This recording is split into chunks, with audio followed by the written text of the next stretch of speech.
Take a look. NBC and CNN describe their recent encounter between a US spy plane and Chinese fighter jet over the South China Sea as dangerously close.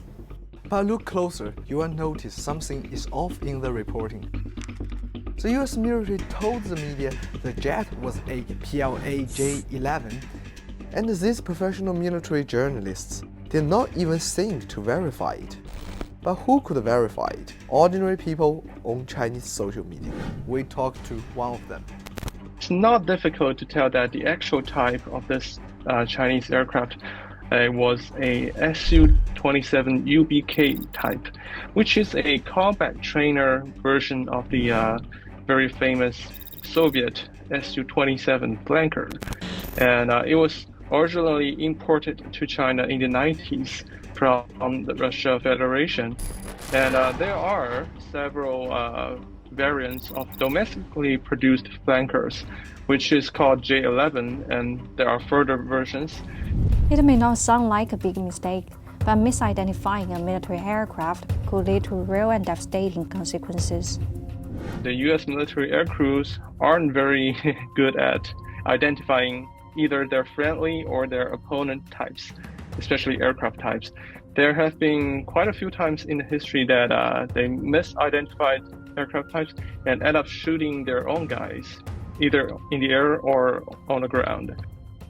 In 1994, there were a couple of US military fighters conducting actually enforcing a no-fly zone over Iraq, and they shot both of them down, killing quite a few of their friendlies.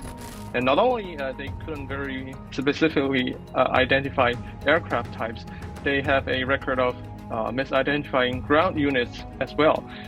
For example, the most famous US ground attack aircraft, the A-10, they have a very, very bad history of killing lots of friendly troops and friendly vehicles on the ground. As the US keeps provoking China over the South China Sea and Taiwan Strait, tensions are higher than ever before. Air interceptions happen every day in the region, but one thing looks different this time. A group of journalists are invited on board to witness how the US provoked China. CNN's Ivan Warson has been a frequent passenger aboard US spy planes. He flew in both 2018 and 2020 with US spy planes over the South China Sea. If we compare his old stories and his new ones, we will find they are strikingly similar. They always feature a nervous encounter with the Chinese military, creating tension. They always mention Chinese buildings on islands in the region or disputes with other countries as evidence of China's aggression. But who is being aggressive here, China or the US? Who is flying their jet close to who?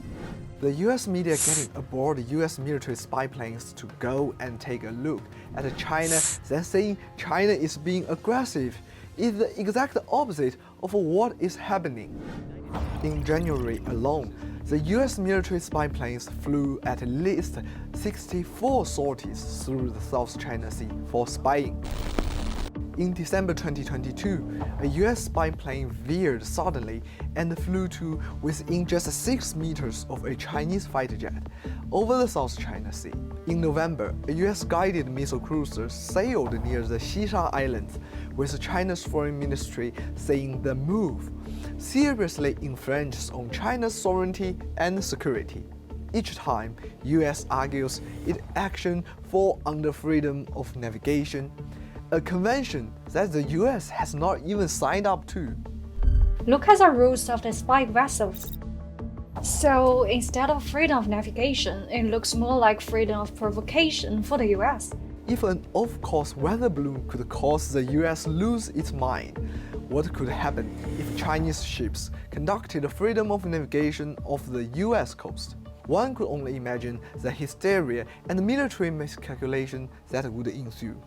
所以美国一直把南海军事化，尤其是我们岛礁建设以来，把南海军事化的这个帽子戴在中国头上。其实真正在南海搞军事化的是美国，可以看看美国在南海的军事活动，美国在南海利用它的盟友体系，构建多边机制，比如说四国机制啊，比如说奥库斯机制啊等等。中国在南海，我们在干什么？我们只是部署有限的自卫性的军事力量。我们的岛礁建设是为了改善我们诸岛官兵的生活和工作条件，为了维护我们的岛礁安全。The media coverage sponsored by the military provides even more opportunity for warmongers to call for war on China. They claim that they have a free media or they can report whatever they want. The fact is, they don't usually report the bad things or the darker sides of the US military, and whoever does that will be silenced.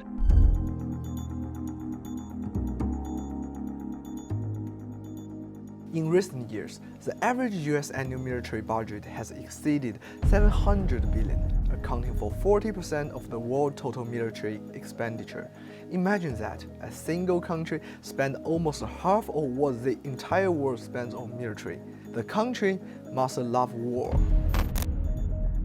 The money is not just spent on weapons, tanks, ships, and fighter jets, but also on influence and disinformation operations in order to drum up support for war. The not at all independent think tank ASPI, funded by the US and weapons manufacturers, is an avid supporter of the US provocation in the South China Sea. If you follow the money, you will discover the US government and weapons manufacturers pumped millions in funds into organizations like ASPI and many more each year. And yet, these organizations are covered unquestioningly in the Western media as credible and independent think tanks. The US military provides some unnamed tip-offs to journalists. Journalists write their war stories. Congress increases military expenditures, stuffing pockets of the military-industrial complex. The monster is always hungry and will keep eating until there's nothing left.